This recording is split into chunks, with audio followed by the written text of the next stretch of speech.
থেকে যাওয়া পাখির বাসার মতো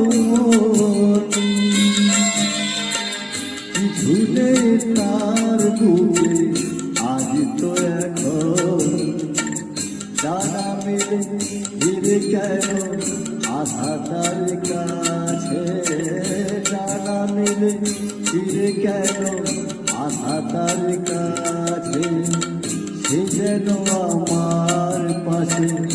আজও বসে আছে।